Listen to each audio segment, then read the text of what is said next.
சிவம் சாந்தம் ஜெகநாதம் லோகானுக்கிரக காரணம் சிவபேத பதம் நித்தியம் சிகாராய நமோ நமக. ஆண்களில் சில பேர் ரொம்ப வக்கரமாக உக்கிரமாக அவங்க குடும்பம் நடத்துறது ரொம்ப கஷ்டமாக இருக்குது. சில பெண்கள் குடும்பத்தில் புலம்பி தவிக்கிறாங்க. எங்கள் வீட்டுக்காரரு கெட்ட வார்த்தை கெடுவார்த்தையாக பேசுகிறார், அக்குரமமாக பேசுகிறார், காது கொடுத்து கேட்க முடியல. பேசினாருன்னா நாண்டுக்கிட்டு சாகிற மாதிரி இருக்குது. அப்படியே கொடூரமாக அருவாள் கத்தியெல்லாம் வேண்டாம், அந்த ஆள் பேசினாலே போதும். அந்த மாதிரி துன்பங்கள்லாம் நிறைய பேர் குடும்பத்தில் சந்திக்கிறாங்க. இதுக்கு என்ன அப்படின்னு நம்ம ஆராய்ச்சி பண்ணி பார்த்தா, நவக்கிரகங்களில் செவ்வாய் என்கிற கிரகம் அவரும் ராகுவும் சேர்க்கை, இது மாதிரியான பெரும் துன்பங்கள்லாம் அவங்க கொடுத்துட்றாங்க. அது குறிப்பாக ஜாதகத்தில் லக்னத்திலேயோ இல்லை 2ஆம் இடம் குடும்பஸ்தானத்திலேயோ அவங்க இருந்துட்டாங்கன்னு வச்சுக்கோங்க, அது ரொம்ப கொடூரமாக மாறிடுது. அந்த செவ்வாய் ராகு ஒரு முக்கியமான கிரக சேர்க்கையாக நம்ம இன்றைக்கி பார்க்குறோம். நிறைய குடும்பத்தில் அந்த ஆள்கிட்ட வாழ முடியாமல் போகிறது, பொழுதன்னைக்கு செக்ஸு டார்ச்சர் பண்ணுறது, இதை விட ஆண்களை விட பெண்களுக்கு பாதிப்பு அதிகம். அப்போ செவ்வாய் என்பது அப்படின்னாலே அது ஒரு கோபம், அது எதுக்கெடுத்தால் வேகமாக இருக்கும், அது ஈகோ பார்க்கும், அதுக்கப்புறம் கௌரவம் பார்க்கும், வைராக்கியம், இதெல்லாம் அந்த செவ்வாயினுடைய இயற்கையான குணங்கள். இப்போ செவ்வாயுடன் ராகு எரிகிற தீயில கொஞ்சம் எண்ணெய் கொறி ஊற்றினா எப்படி இருக்கும், அது மாதிரி இன்னும் புஷ்ஷுன்னு எரியும், அது மாதிரி. அப்போ செவ்வாயினா கணவர், இப்போ ராகுக்கு 1 2 வெட்டுபவர்னு அர்த்தம். அப்போ நிறைய குடும்பத்தில் கணவனாரோடு பெண்கள் சேர்ந்து வாழாமல் போகிறது காரணம் என்னென்னா, இந்த கணவனார் வேலைன்னு போயிடுவார். பெண்களுக்குன்னு ஒரு டைம் ஒதுக்கி அவங்களுக்கு வெளியில் கூட்டிகிட்டு போக, ஒரு ஃபங்க்ஷன் கூட்டிகிட்டு போக, ஒரு சந்தோஷமாக இருக்கிறதுக்கெல்லாம் அந்த மாதிரி கணவனார் எங்களோட ஒத்துழைக்க மாட்டுறாரு, எங்கள் வீட்டு சொந்த பந்தத்தோடு அனுசரித்து போக மாட்டுறாரு அப்படின்னு மன உளைச்சலுக்கெல்லாம் காரணம் என்னென்னா, இந்த செவ்வாய் ராகுனுடைய கிரக சேர்க்கை தான் காரணம். இப்போ இது ஒரு பெரிய பிரச்சனையாகவும் மனநோயாகவும் பல குடும்பத்தில் உள்ளவங்களுக்கு மாறிடுது. சரி, செவ்வாய் ராகு கணவனார் வகையில் ஒரு கடுமையான வாழ்க்கையில் ஒரு அதிருப்தியை ஏற்படுத்துது. 1 2, இந்த ராகு சேர்க்கையினால் ஒரு பெண் கூட நிம்மதியாக இருக்க, எந்த பெண்ணும் செவ்வாய் ராகு சேர்க்கையில் இருக்குது அப்படின்னா, கணவனாருக்கு இருக்குது இல்லை பெண்ணுக்கு இருக்குன்னா நிம்மதியே இருக்க. சர்வகாலம் சண்டை சச்சரவு பிரச்சனை பம்பு வழக்குகள், வீட்டில் யாராவது ஒரு 3வது ஆள் அவங்கள சமாதானப்படுத்துதல், பஞ்சாயத்து படுத்துறது, இது மாதிரியெல்லாம் நிகழ்வுகள் நடக்கும். அப்புறம் காலம் முழுவதும் கணவன் மனைவியோட ட்ராவல் பண்ணாங்க அப்படின்னா கஷ்டம். ட்ராவல் பண்ணுறது ரொம்ப கஷ்டம், பிரச்சனை. இந்த செவ்வாய் ராகு என்பது ஒரு பெர்ஃபெக்ஷனை பார்த்து இப்படித்தான் இருக்கணும், அப்படி இருக்கணும், நீ ஏன் இப்படி வந்த, ஏன் இப்படி இருக்க, ஒரு பொருள் கோணலாக இருந்தால் பிடிக்காது, ஒரு டேபிளில் பொருள் அசிங்கமாக இருந்தால் பிடிக்காது, எல்லாமே ரொம்ப கரெக்டாக இருக்கணும்னு இப்படியே உள்ளுக்குள்ளோரை ஒரு உக்கிரத்தன்மையை ஏற்படுத்தி விட்ரும். ஏன் நீ செருப்பை ஒழுங்காக கழட்டி போடல, ஏன் மிதியடி சரியாக இல்லை, கரெக்டாக 8 மணினா 8 மணிக்கு நீ வந்துடணும், அதுக்கு முன்னே வந்தாலும் அது ஒத்துக்காது, அது பின்னே வந்தாலும் அந்த மாதிரி டைம், ஒரு மிலிட்ரி மாதிரி ஒரு பிஹேவியர் இருக்கும். இப்போ ஒரு ஏன் தேவையில்லாமல் ஃபேன் ஓடுது, ஏன் லைட்டெல்லாம் எரிஞ்சிக்கிட்டு இருக்கு அப்படின்னு வந்த உடனே ஒழுங்குபடுத்துதல், ஒரு மிலிட்ரி மாதிரி ஒரு ரூல் பண்ணோம். அது இப்படியே நொயின்னு சொல்லிக்கிட்டு இருந்தால் குடும்பத்தில் உள்ளவங்களுக்கு யாருக்கும் பிடிக்காது. அப்போ நான் இப்படித்தான், straight and forward, cut and right, சொன்னது தான். இதுதான் செவ்வாயும் ராகுவும் இணைந்திருந்தால் இந்த ஸ்டைலில் தான் அவங்க வாழ்க்கை ஓடுது. அதே போல் ஒரு பெண்களும் பாருங்கள், அவங்களுக்கு செவ்வாய் ராகு இருந்தால் ஒரு திட்டமிட்டு ஒரு டைம் டேபிள் மாதிரி போட்டு, எத்தனை மணிக்கு 6 மணிக்கு எழுந்திரிக்கணும், 5 மணிக்கு யோகா, 6 மணிக்கு எழுந்திரிக்கணும், குளிக்கணும், இப்படின்னு ஒரு திட்டம் வகுத்து, எத்தனை மணிக்கு டிஃபன், இன்றைக்கி இந்த டிஃபன் தான், இன்றைக்கி இந்த இது அப்படின்னு ஒரு வரையறுத்து அதன் பிரகாரம் போகிறாங்க பாருங்க, மார்ச் மாதிரி அதெல்லாம் அந்த செவ்வாய் ராகு சேர்க்கை. பொதுவாக வந்து இந்த ஆண்களுக்கு எடுத்துக்கிட்டீங்க, பெண்கள் ஜாதகத்தில் இந்த செவ்வாய் ராகு இவங்களுக்கு பிரச்சனையே என்ன அப்படின்னா, அந்த பெண்களே கூட கொஞ்சம் நேரம் முன்கோபம் இருக்கும், இல்லைன்னா பெர்ஃபெக்ஷன். செவ்வாய்னா கணவனார், அப்போ கட் அண்ட் டேட், ஈகோ, கௌரவம், கர்வம், இதெல்லாம் இயற்கையாக வந்து சேர்ந்துருது. என்ன ஒரு பொண்ணுக்கு வந்து செவ்வாய் ராகு சேர்க்கை உள்ள ஒரு கணவனார் அமைஞ்சிட்டாருன்னா, அந்த ஆள் வெறும் கோபந்தான், முரட்டுத்தனம் தான். அடுத்தவங்களுக்கெல்லாம் ஒரு வெறுப்பை ஏற்படுத்துகிற மாதிரி அந்த ஆளுடைய நடவடிக்கையெல்லாம் இருக்கும். சொல்கிற விதமும், ஒரு பேசுகிற விதம், சொல்கிறதெல்லாம் கரெக்டாக இருக்கும், ஆனால் அது சொல்லக்கூடிய ஸ்டைல் இருக்குது பாருங்கள், கொடூரமாக இருக்கும். மம்பட்டி போட்டு கொத்தன மாதிரி இருக்குது, கத்தியில் குத்தன மாதிரி இருக்கும். அந்த ஆளை கண்டாலே வெறுப்பாக இருக்கும். அப்போ சொல்ல தெரியாது அவங்களுக்கு. அதாவது செவ்வாய் ராகு சேர்க்கை இருக்கிற ஆண்களுக்கு ஒரு அன்பாக, இன்பமாக, பணிவாக கொஞ்சி பேச தெரியாது. இவங்க எல்லாம் நாக்குனால், வார்த்தையால் ஒருவரை கொல்லக்கூடிய ஆற்றல் இவங்கள்ட்ட உண்டு. ஆயுதமெல்லாம் இவங்களுக்கு தேவையில்லை, பேசுனாலே போதும், கேட்குறவங்க எல்லாம் செத்து போகணும்னு தோணும்.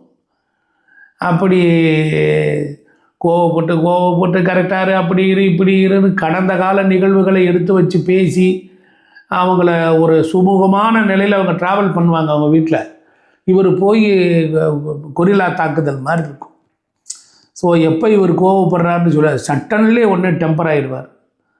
அதனால் ஒரு காலகட்டத்தில் இவங்க யாரோடையும் சேராமல், இவங்க யாருக்கிட்டையும் சேர விடாமல், ஒட்ட விடாமல் இருந்து கடைசியில் பார்த்திங்கன்னா ரொம்ப தனிமையாக இருப்பாங்க.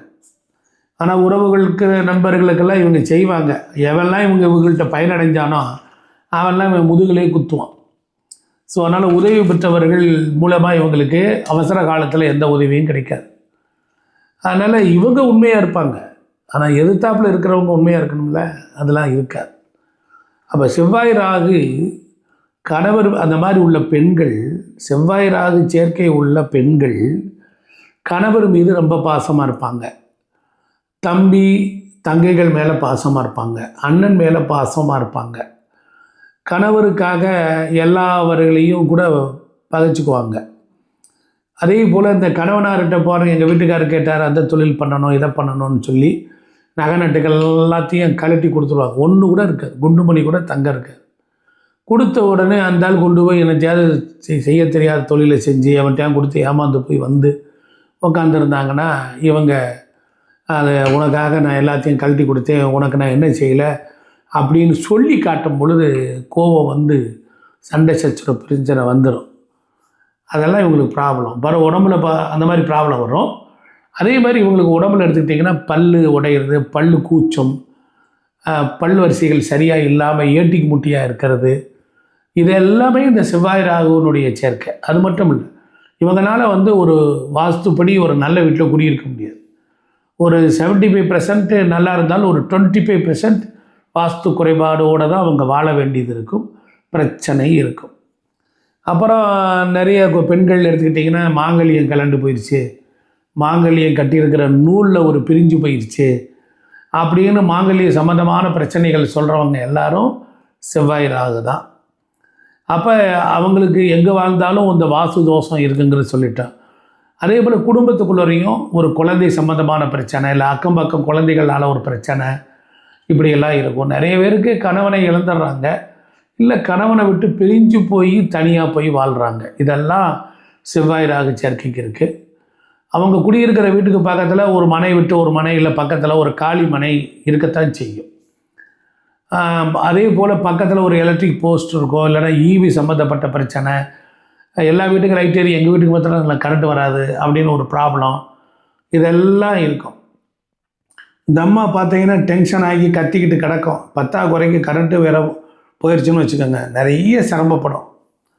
அதாவது இவங்க எப்படியாவது போராடி தன்னுடைய சமூகத்தில், தன்னுடைய சொந்த பந்தங்களுக்கு மத்தியில் எப்படியாவது ஒரு முன்னுக்கு வரணுங்கிறத போராடி விட்டு வந்துடுவாங்க.